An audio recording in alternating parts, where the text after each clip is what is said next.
اس وقت میرے ہاتھ میں قرآن شریف ہے اور آج میں آپ کو قرآن شریف کے بارے میں کچھ باتیں بتانے جا رہا ہوں جو بہت کم لوگوں کو معلوم ہے۔ سب سے پہلی بات تو پڑھائی میں جو پڑھتے ہیں بہت ساری غلطیاں کرتے ہیں، تو آج میں آپ کو یہ بھی بتاؤں گا کہ کس طریقے سے پڑھنا چاہیے قرآن شریف۔ تلفظ تو وہ ایک الگ مسئلہ ہے، لیکن کہاں رکنا چاہیے، کہاں سانس توڑنا چاہیے، قرآن شریف میں کس کو آیت کہا جاتا ہے، اور قرآن شریف میں بیچ بیچ میں آپ دیکھیے گا کہیں جیم ہے، کہیں طا ہے، کہیں صاد ہے، کہیں بڑی قاف ہے، تو اس کو کیسے پڑھا جاتا ہے اور وہاں پر رکنے سے کیا ہوتا ہے، اور قرآن شریف میں کتنے سجدے ہیں وہ بھی میں آپ کو بتانے جا رہا ہوں، اور قرآن شریف میں کتنا بسم اللہ ہے، کتنا سورہ ہے، اور قرآن شریف میں کون ایسا سورہ ہے جس میں بسم اللہ الرحمن الرحیم نہیں ہے، جو کہ شاید آپ لوگوں میں سے بہت سارے لوگوں کو معلوم ہے۔ تو آج میں آپ کو وہ بھی بتانے جا رہا ہوں کہ اس سورہ میں بسم اللہ نہیں ہے، لیکن جب آپ شروع کریں گے تو وہاں بسم اللہ پڑھا جاتا ہے یا نہیں پڑھا جاتا ہے، کیونکہ بہت سارے علماء کہتے ہیں کہ وہاں نہیں پڑھنا چاہیے، اور اگر پڑھنا چاہیے تو کیا طریقہ ہے۔ تو قرآن شریف کے بارے میں آپ لوگوں کو بہت ہی اہم جانکاری اس ویڈیو میں دینے جا رہا ہوں۔ آپ سے گزارش ہے کہ اس ویڈیو کو مکمل دیکھیے، میں بالکل آسان طریقے سے آپ کو بتانے کی اور دکھانے کی کوشش کروں گا تاکہ آپ کو آسانی سے سمجھ میں آ جائے۔ سب سے پہلی بات آپ یہ جان لیجئے کہ قرآن شریف میں کتنا سورہ ہے۔ سورہ جو آپ کو معلوم ہی ہے کہ یہاں جیسے سورہ فاتحہ آپ دیکھ لیں، جو اس طریقے سے یہ سورہ فاتحہ ہے، یہ الف لام میم ہے، تو سورہ بقرہ اس کو کہتے ہیں۔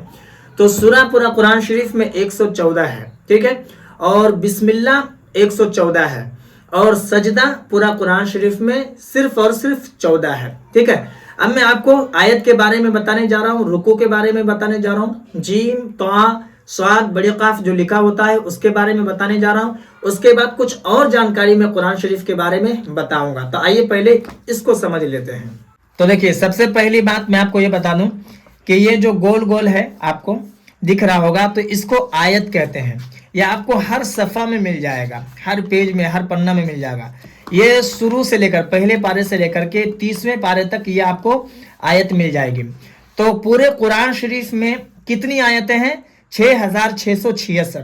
تو یہاں پر رکنے کا کیا طریقہ ہے؟ دیکھیے، جیسے میں آپ کو یہاں سے پڑھ کر دکھا رہا ہوں، ان ربک هو الخلاق العلیم، یہ اس طریقے سے رکیں گے۔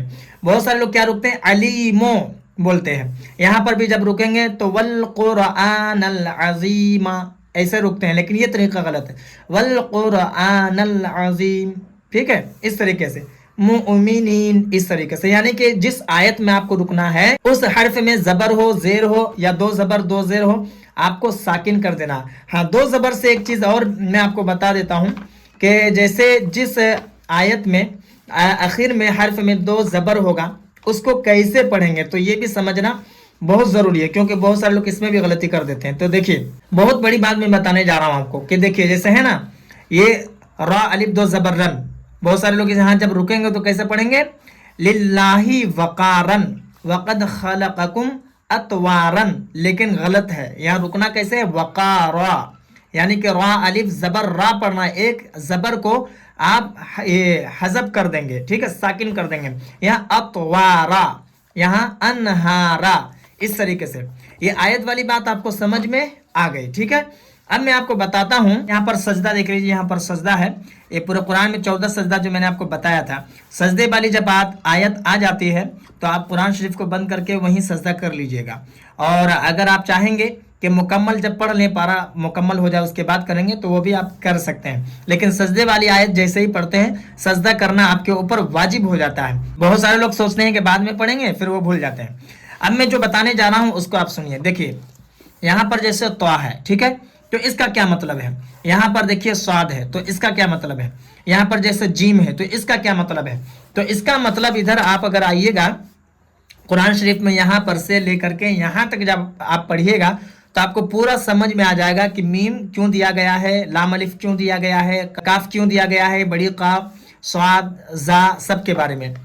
تو اس کا مطلب یہ ہوتا ہے کہ جیسے آپ یہاں سے پڑھ رہے ہیں، پڑھتے پڑھتے اگر آپ کی سانس رک گئی، یہ ختم ہو گئی، تو آپ یہاں پر رک جائیے گا، ٹھیک ہے، من سبیل بول کر رکیے گا، ٹھیک ہے۔